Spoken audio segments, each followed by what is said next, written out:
মানুষ যখন কোনো উদ্দেশ্য নিয়ে কোনো কর্ম করতে চায় এবং সেই কর্ম করার পূর্বে তার নিজের পরিচয় জানা হয়নি, সেই সময় সেই কর্মটি করার উদ্দেশ্য নিয়ে যখন সেটি সে বাস্তবে রূপ দিতে যায়, তখন তার যে অহংকার, সেটা বারবার তাকে জানান দেয়। নিজের যে আমির অহংকারটা বারবার তাকে মনে করিয়ে দেয় যে আমি একটা মানুষ, আমি একটা জীব, আমার একটা নিজস্ব পরিচয় আছে, আমি একটা কিছু কর্ম করতে যাচ্ছি, তার ভালো তার খারাপ, কি ফল হবে না হবে, সেইটা নিয়ে অতিরিক্ত চিন্তা ভাবনা করে এবং সে নিজেকে কর্তা ভাবতে শুরু করে।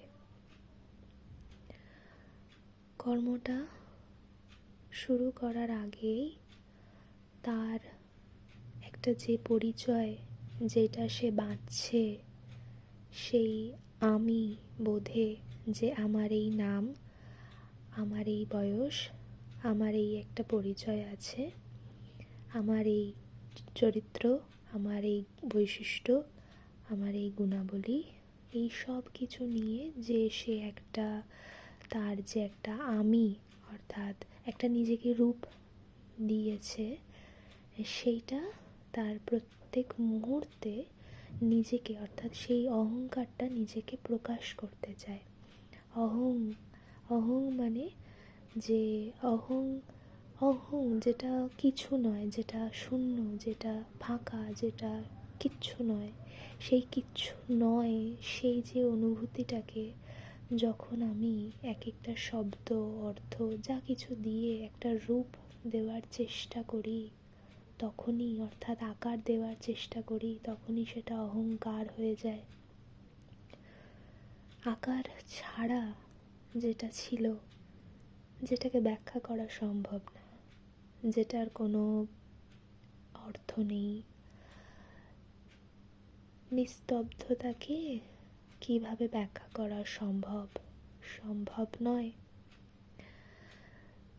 সেটাকে অনুভব করাই সম্ভব, এবং অনুভবের জায়গাতেও ফাঁকা যে হয়ে যায়, সে নিজেকে কিভাবে অনুভব করবে, সে তো আর থাকেই না। তো নিজেকে সেখানে অনুভবও করা সম্ভব হয় না। একটা স্থিতি, একটা সাইলেন্স, এই যে এই সময়টা, এই যে স্থিতিটা, এইটাকে যখন আমরা আকার দিই, তখন সেটা হয়ে যায় অহংকার। ঠিক আছে? সেই অহংকারটাই প্রত্যেক মুহূর্তে আমাদের একটা ভেতরে জ্বালা সৃষ্টি করছে। প্রতিদিন, প্রতি মুহূর্তে, প্রতি ক্ষণে আমরা যা কিছুই কর্ম করতে চাই, সেইটা যখনই করতে চাই, তখনই সেই যে পরিচয়টা, যে আকারটা, যেটাকে আমি ভাবছি এটাই সত্যি, সেটা বারবার এসে জানান দেয়, আমাকে প্রকাশ করো, আমাকে প্রকাশ করো, আমি একটা কিছু, আমাকে প্রকাশ করো, তোমার এটা পরিচয়, তোমার এটা রূপ, তুমি পুরুষ, তুমি স্ত্রী, তুমি নারী, তুমি মা, তুমি বাবা, তুমি সন্তান, তুমি বন্ধু, তুমি স্ত্রী, তুমি স্বামী, তুমি পশু, তুমি পাখি, তুমি পিঁপড়ে, তুমি জল, তুমি বাতাস, সব কিছু। এই যে একটা অহং প্রকাশ পেতে চাইছে সর্বদা, এটাই আমাদের দুঃখের কারণ। তাই জন্য কোনো কর্ম আমরা করতে যাচ্ছি, কখনোই সেটা আমাদের শান্তি দেয় না। সেটা সমাপ্ত হওয়ার পর আমরা কিন্তু অন্তরে শান্তি অনুভব করি না। ভেতরে একদম পশ্চাতে দাঁড়িয়ে কে যেন একটা সবসময় ওই যে পরিচয়টা, সেইটাকে পুষ্ট করতে চায়, সেইটাকে জাগিয়ে রাখতে চায়, যেই জেগে থাকার কারণটা আমার মৃত্যুর কারণ, অর্থাৎ যে শান্ত নিস্তব্ধ শূন্য আমি, ফাঁকা আমি, নেই আমিটা, সেই আমির মৃত্যুর কারণ। তাই জন্য আমরা ভাবি যে আমরা জগতে কর্ম করছি, কিন্তু সত্যি কি কর্ম ততদিন করা সম্ভব যতদিন নিজেকে, অর্থাৎ সেই শূন্য আমির সন্ধান আমি পাইনি?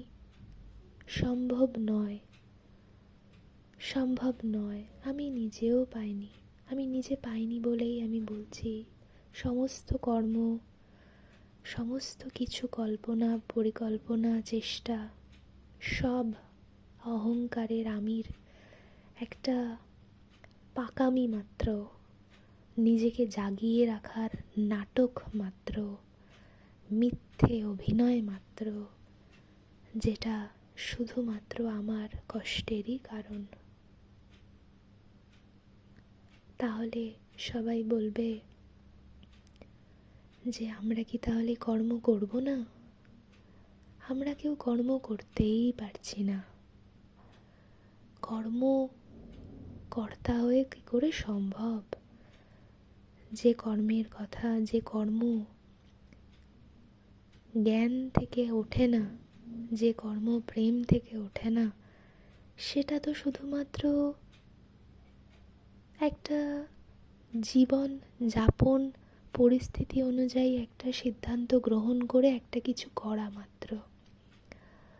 তার কোনো উদ্দেশ্যও নেই, আর যদি থেকেও থাকে খুব গভীরে গিয়ে দেখা যাবে সেই উদ্দেশ্যটা নিজের স্বার্থ,